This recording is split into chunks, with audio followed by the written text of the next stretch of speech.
Welcome back, guys, to the channel. Today we're gonna show you something really exciting. I've been waiting for this day to be able to get this project started and also take you guys along to show you what it's all about and what we're doing here. So stay tuned for it. We'll be right back with you.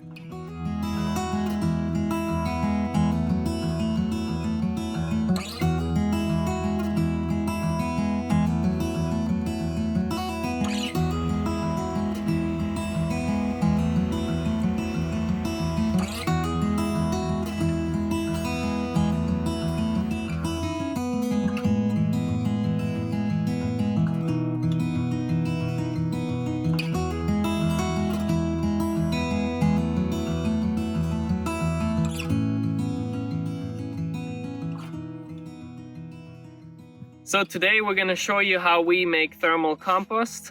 This is the first time we're doing it here at Amazing Discoveries. Very exciting for me. I've been doing it back at home at our farm with my parents for many years. So it's not exactly new to me, but it's new to me doing it here with a new machine and a new setup and on a different farm. So far we're in about 3-4 days now since we set up this windrow. We have a Compost Turner here that's very critical if you want to do bigger amounts of thermal compost. You can do it in small amounts, and we'll talk about this a little bit later. But for now, I'm going to show you what we do with the big machine here.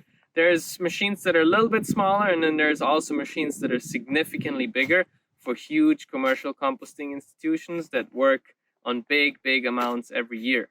So this one is pulled behind our tractor. It's run by the PTO, and basically it picks up all the material in the windrow and throws it back on the pile behind it. And the knives are set up in a way where they take the material from the sides, pick it up and throw it on the top of the pile, so that eventually all the material in the windrow has come to the center and to the top at some point. That's where it gets the hottest. Now, talking about the temperature, we have a little special tool here that I'm going to show you guys today. It's a little thermometer, and if you guys look here, we're below 30 Fahrenheit right now. It's pretty cold here. Now we're gonna go here and we're gonna put this thermometer in here. Actually, we'll put it over here and we'll see what temperatures we get here. Okay, so we're gonna put this thermometer in the pile here. We're gonna check the somewhere top third or so, and you'll be able to see in a second how it starts climbing. If you come closer here, it is moving up fast. And this is real time, like it's hot in this pile already. We're past 60 Fahrenheit already and still moving up.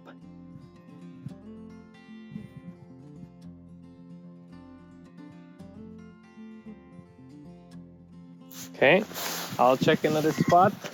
See if we get some more temps in here. Let's say we're gonna check here. Oh yeah, it keeps rising. We're almost at 80 now.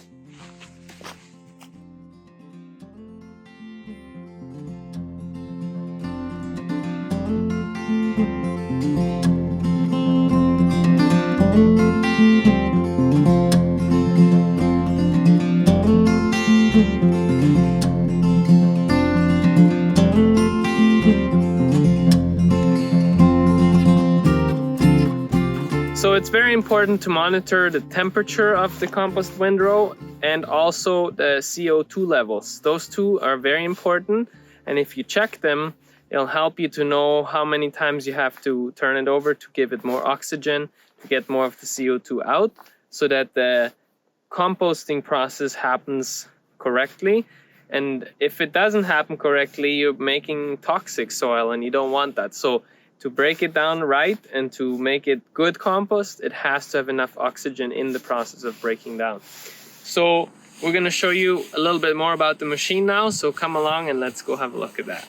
So as you can see, this is a compost turner that's put on a trailer, and once we're ready to work, we'll fold this arm down and then it's going to be in the windrow.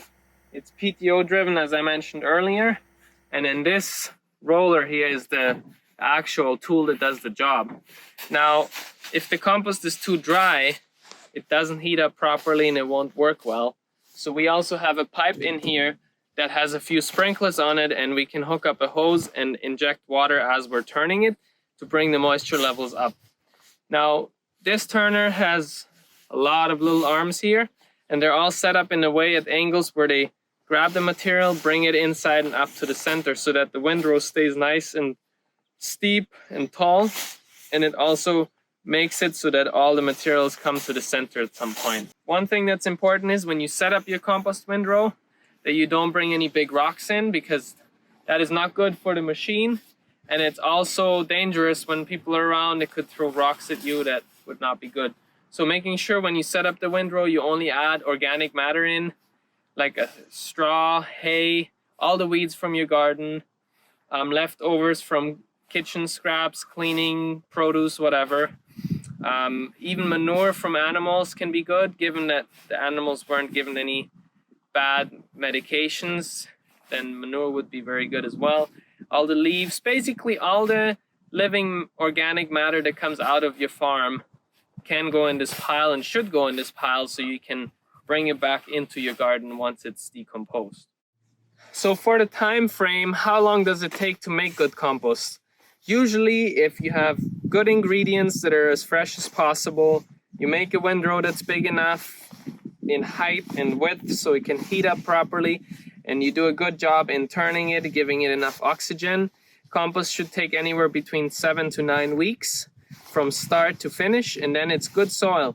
Now there's a few indicators that will show you if it's good soil. Obviously, if it's still heating up, it's not finished. So you need to turn it and let it sit until it's cooled down. And by cool, I mean cool. Like if you put your hand in, it's still warm, it's not ready to be put on your garden.